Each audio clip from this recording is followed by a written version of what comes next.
In this video, I'm going to be sharing with you what I think is vital that you do before you set your goals for the new year. And what I'm also going to be sharing with you is how you can set your goals in the best way and put you in the best possible position to be able to achieve them. This channel is dedicated to entrepreneurs, leaders and ambitious professionals that want to live purposeful, inspired and energized lives that they love. To make sure you get all of my videos as soon as they come out, hit subscribe, turn on the notifications bell so you get them first. So with the new year looming, you might be looking to set new goals for the new year. Now, this year you might have set goals and you may have achieved them, you may not have achieved them, but I want you to set them in a way that gives you the best possible chance that you get them achieved. So one of the first things that I recommend that you do is review the year that's just gone by. So what you can do is download this, which is the annual self-assessment, which is a 41 question questionnaire that's going to help you review last year and set your goals for the upcoming future.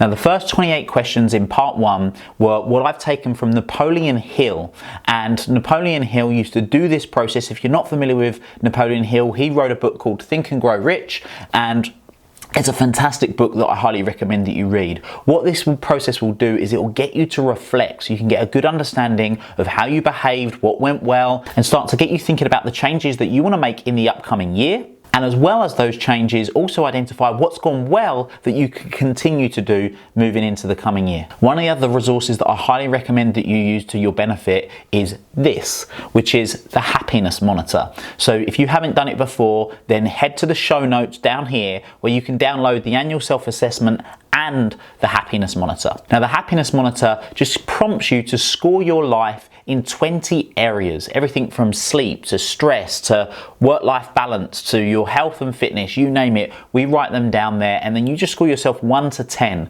So therefore what you can do is identify 10 if it's going really, really well and it couldn't be better, 1 if it's absolutely terrible. So you can start to see what areas are going to be really important for you to be able to work on. So again, just to be clear, they're in the show notes below. Now, if you haven't already watched my video, How to Create Your North Star, then I recommend that you do, because I believe that having a North Star, an ultimate goal in life, is a much more effective way of you being able to live the life that you want to live, because then you can work out where you are now, have that North Star, plot what I call your North Star trajectory. So check out that video if you haven't already. I'm going to work on the assumption that you've already created your North Star, and like I say, if you haven't, then go and watch that video. But once you've got your North Star, then you can keep reverse engineering everything back, and then you might be looking at your 3-year goal, and then you're going to create your goal for the following year based on that. So what aligned with that goal are you going to achieve in the following 12 months that are coming up? I want you to think about what you're going to be, what you're going to do, and what you're going to have in the key areas of life. So in your health and fitness, in your social life, in your family life. What's your attitude going to be like? So how you think, how you're going to think, how you're going to feel. What's your career goals going to be? What might you achieve on your bucket list? What personal growth goals might you achieve? I highly recommend that what you do is go through this in detail. And if you're not familiar with the areas, then by using the resource in the annual self-assessment, it will prompt you with the different areas that you can start thinking about these goals.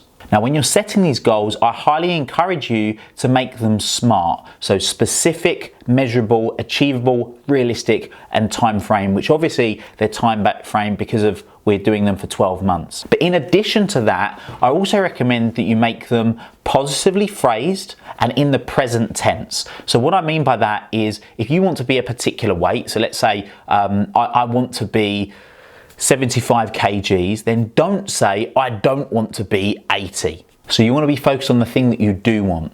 In addition to that, you want to make them in the present tense. So you would write them along the lines of I am 75 kilograms within 12 months. And you can do that for all of your goals. Then once you've set your year goals, then what you can do is set your 90-day goals. So what's going to be your 90-day sprint? So you've got your year goals, you're then going to take those goals and then you're going to make smaller versions of those, if you like, or the stepping stones, the actions towards achieving those goals. Now, some of the goals that you might want to achieve for the year, so let's say, I don't know, if it was to run a particular distance, you might want to do that in the first quarter, in the first 90 days, and that's okay. So then that would go in your 90-day goals, but there might also be something you want to do, another achievement, another distance that you want to do, but you know that you're not going to do that. Let's say it's, I don't know, run a marathon. You might want to do that in the third quarter, so the third lot of 90 days in the upcoming year. So therefore you wouldn't put that in the first 90 days, but you might have some actions towards it. So you might be starting running, for example, and that's what you can put in those first 90 days.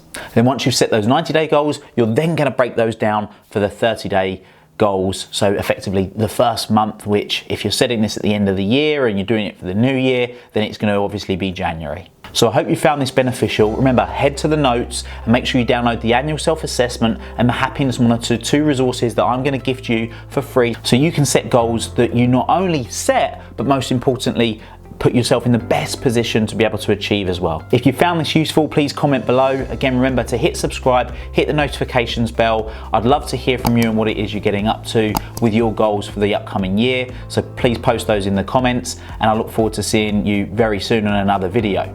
Until next time, make it happen.